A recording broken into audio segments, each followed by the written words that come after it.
Selamat siang Tribuners, berjumpa lagi bersama saya Vivi Febrianti. Anda bergabung dalam Tribun Talks. Pembunuhan berantai yang dilakukan Wawon alias Aki, Solihin alias Duloh, dan Dede menyita perhatian publik. Betapa tidak, polisi justru menemukan jasad di 3 lokasi berbeda. Mulai dari rumah kontrakan di Bekasi, Cianjur, dan Garut. Totalnya ada 9 jasad yang ditemukan. Motif pembunuhan berantai ini juga terbilang unik. Wawon CS menghabisi nyawa para korban menggunakan racun yang dicampur ke dalam kopi. Wawon CS nekat menghabisi nyawa dengan alasan menutupi penipuan supranatural untuk melipat gandakan kekayaan. Korban yang menagih juga pihak yang mengetahui aksinya langsung dihabisi. Lantas benarkah pembunuhan berantai ini didasari faktor ekonomi belaka atau justru Wawon CS yang melakukan pesugihan? Sudah tersambung secara virtual kriminolog Universitas Indonesia, Profesor Adrianus Meliala. Selamat siang, Prof. Selamat siang, Mbak. Baik, Prof. Sebelum masuk ke dalam motif nih ya, Prof ya, saya mau menanyakan soal cara pelaku menghabisi nyawa korbannya dulu. Racun ke dalam kopi kan ya, Prof ya. Menimbang lagi usia pelaku juga sudah cukup tua nih, Prof. Dari pandangan kriminolog seperti apa nih, Prof? Ya, apa kasus peracunan itu tidak bisa berdiri sendiri. Baik. Dia harus ada beberapa hal lain yang mempermudahnya. Sebagai contoh, misalnya kalaupun saya katakan sudah menyiapkan racun yang kuat, yang ampuh, tapi kalau kemudian dari pihak korbannya tidak datang, ya, atau tidak mau minum, Iya, repot juga kan. Nah, jadi mesti ada hadir di lokasi di mana saya sudah siapkan racun itu, mau meminumnya, dan nah ini dia nih, sebagaimana juga terjadi pada pada korban yang tidak jadi meninggal, harus iya, dalam jumlah yang cukup untuk mematikan. Nah, jadi artinya kalau cuma terlalu sedikit, tentu tidak mematikan korbannya. Nah, itu semua sudah diperhitungkan nampaknya oleh Wawon ya, sehingga kemudian iya. lalu kalau tidak dari 5 orang yang meminum kopi yang sudah disediakan, 3 diantaranya kemudian tewas. Begitu. Oke, Prof. Aksi pelaku ini juga kan udah berlangsung lama ya, Prof ya. Menurut Prof, serapih itukah emang tindakan kriminal yang dilakukan para pelaku ini? Eh, Nampaknya karena ditunjang oleh lokasi yang yang mengambil tempat di rumah korban atau di rumah pelaku sendiri begitu ya. Iya, Dan hubungan antara korban dan Wawon CS ini yang ada hubungan kerabat gitu kan. Nah, wah, jadi dekat mudah malah ya, bagi Prof. untuk kemudian membuat korban yakin gitu ya, mau saja dimintai untuk minum kopi gitu ya. Sekali Iya. lagi karena pelakunya adalah orang rumah sendiri ya. Wawon misalnya adalah suami dari 2 orang yang meninggal, yakni Iya, istrinya, ya, istri iya, ke satu dan kedua kalau nggak salah gitu ya, dan juga anaknya. Jadi ya wajar kalau kemudian mereka percaya saja kepada para tersangka. Demikian. berarti ada rasa percaya ya, Prof ya, dari korban ini kepada pelaku sampai akhirnya aksinya ini berhasil gitu. Itu yang membuat lalu kasus ini ironis ya, bahwa ternyata pelaku pembunuhannya bukan orang lain. Kan seringkali kita tuh dibuat imajinasi kita bahwa yang berbahaya itu adalah orang yang nggak dikenal, ya kan? Iya, Kalau misalnya anak-anak gadis dikatakan oleh ibunya masing-masing, hati-hati kalau lewat gang yang gelap, nanti ada orang yang mencegat, ya. iya Nah, itu. tetapi dalam konteks kasus ini ternyata bahwa pelakunya adalah orang dekat sendiri, orang yang intim dengan korban. Ini yang kemudian menjadikan kasus ini menjadi ironis begitu. Oke. Kan pelaku ini juga sangat tega menghabisi istri dan anaknya sendiri ya, Prof ya, anak kandung malah. Perilaku macam apa sih ini, Prof, sebenarnya dari pelaku yang Prof lihat? Ya kalau kalau misalnya tidak ada yang namanya dugaan supranatural, maka tentu pelaku ini boleh dibilang sebagai kategorinya itu sadis ya. gitu. Sadis. Tapi dalam konteks ketika ada isu supranatural masuk, maka kesan saya adalah bahwa memang pelaku ini memang melakukan dehumanisasi, tidak menganggap korban sebagai manusia, tapi Hmm. dia hanya menganggapnya sebagai sesuatu yang layak untuk jadi tumbal, layak untuk jadi seserahan gitu, untuk Hmm. dijadikan sebagai sesajen lah begitu ya, apapun namanya, Hmm. kepada pihak yang atau kepada kekuatan spiritual ya yang dipercaya sebagai mampu menambah atau mampu mempertebal kemampuan untuk apa supranatural tersebut, betapapun itu adalah istri ataupun anaknya ya. Iya, Jadi gitu cara melihatnya. Sebab banyak orang yang bertanya, kok sampai anak-anak jadi korban? Nah, iya. dalam konteks ini tentu tidak mungkin yang ditumbalkan itu adalah sesuatu harga. Justru karena berharga, maka kemudian jadi tumbal. Dalam hal ini maka itulah penjelasan mengenai mengapa istri dipilih sebagai tumbal, anak dipilih sebagai tumbal gitu ya. Karena Hmm. tadi itulah hal-hal yang paling berharga.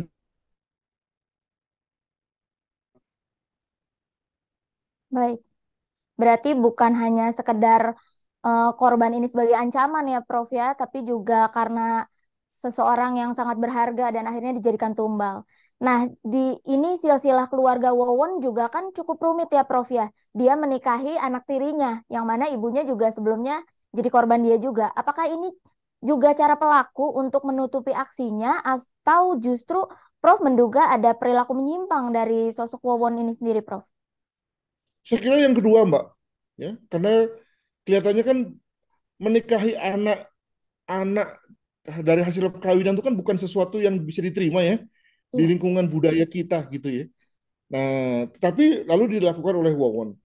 Saya berpendapat ini adalah bagian dari upaya Wawon untuk tidak melibatkan atau tidak memasukkan orang luar dalam kelompok domestiknya gitu ya. Oke. Tujuannya apa? Agar kemudian lalu rahasia tetap terjaga, ya.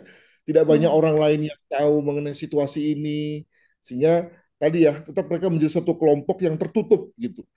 Hmm. Nah, tadi juga sempat Mbak katakan mengenai bahwa ada kemungkinan dari anggota keluarga melapor.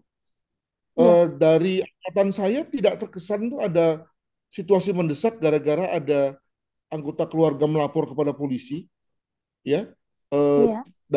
dari teman-teman dari mereka-mereka yang lolos ya tidak menjadi korban atau tidak jadi korban Iya. itu tidak terlihat bahwa mereka mau melapor tuh. Artinya ini sebetulnya bukan karena ada ini ada yang mau melapor tapi lebih kepada memang Bukan ada niat ancaman gitu ya, Prof ya? tidak ya. Memang ada niat dan kemauan dari pelaku saja untuk melenyapkan korban dengan Hmm. tadi ya dengan tujuan tadi mendapatkan tumbal tadi begitu. Oke. Kan ini ada satu korban lolos ya, Prof ya, yaitu Ujang, yang tetangganya itu. Dia diincar atas instruksinya Wowon. Dalihnya buang sial dengan cara menghabisi musuh. Apakah semua pembunuhan ini justru mengarah ke pesugihan, Prof? Karena mereka menjadikan korban sebagai tumbal seperti yang tadi Prof sampaikan. Saya menduga bahwa pada kasus yang pertama kedua gitu ya mungkin Iya. mereka masih takut takut dan tidak terbiasa dalam rangka membunuh untuk tujuan apapun tujuan apa mendapatkan uang dari pihak yang sudah store uang ataupun tujuannya dalam rangka tumbal. Tetapi setelah yang pertama kedua dilewati, maka kemudian pada yang kesekian kesekian kali itu mereka sudah terbiasa, sudah Oke. nyaman ya dan sudah melihat pembunuhan sebagai solusi sehingga Hmm. terhadap Ujang yang sebetulnya apa namanya tidak menjadi orang dalam pun lalu kemudian pilihannya satu yakni bunuh begitu kan. Nah, Iya. ini memang penyakit dari orang yang sudah lalu terbiasa membunuh melihat Hmm. ya melihat pembunuhan yang semestinya itu adalah sesuatu hal yang amat serius itu seperti kacang goreng ya bisa dilakukan kepada siapa saja dan dalam konteks apa saja. Oke. Prof, mungkin bisa dijelaskan lebih rinci lagi nih, Prof. Memang ada motif kasuskah jika mengarah ke pesugihan? Maksudnya gimana? Maksudnya bisa dijelaskan lebih rinci lagi atau memang ini mengarah ke pesugihan nggak sih, Prof, motifnya gitu? Ya paling tidak dari hal-hal yang terlihat ya, semua mengarah ke situ. Ya, tentu Nah, saja ini juga diungkapkan oleh kepolisian sendiri sehingga kita lalu berpikir ke situ. ya, Apakah ini benar-benar pesugihan atau tidak? Nah, itu tentu tergantung nanti hasil pemeriksaan polisi ya. ya, Bisa saja tidak demikian, tetapi kalau tidak demikian maka memang penjelasannya tambah lebih lebih gawat lagi tuh.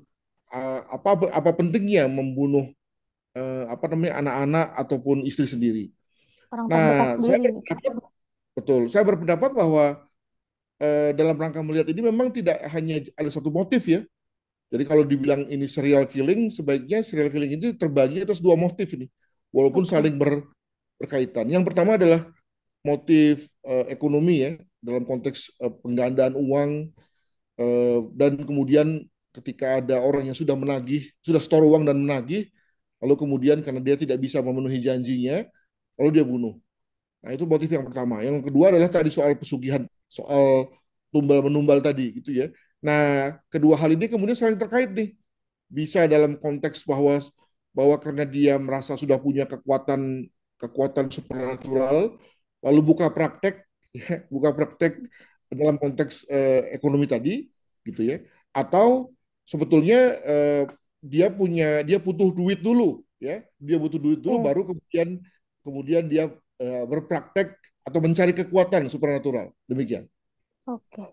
Berarti motifnya bisa berkaitan ya antara ekonomi dengan pesugihan itu sendiri, Prof ya.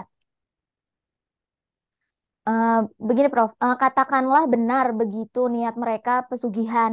Akankah jadi senekat itu, Prof, perbuatannya? Karena yang dihabisi kan istri dan anak juga. Emang akan senekat itu gitu, Prof, kalau memang untuk pesugihan? Nah, ini dia nih. Kalau dikatakan oleh kepolisian bahwa eh, para korban ini sudah mengetahui bahwa pelaku sudah pernah membunuh di Cianjur, itu kan Ya, tadi yang dikatakan sebagai teori mendesak ya, ya. takut ketahuan gitu ya.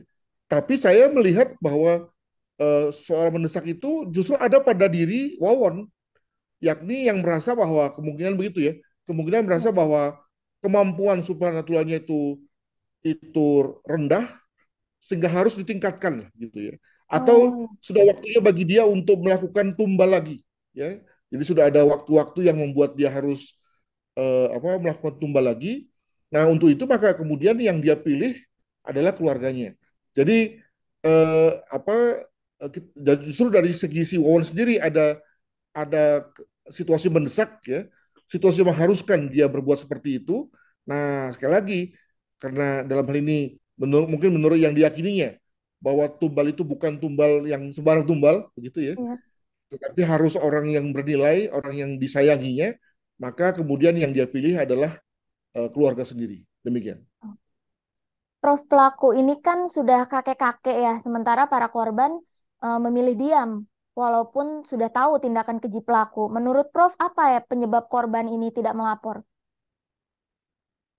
Uh, saya kira karena korban adalah korban dan pelaku itu memiliki hubungan keluarga, ya. Jadi Percayaan itu ya, Prof. bukan hanya itu, Mbak, tapi juga kalau dalam bahasa teori itu relasi kuasa gitu.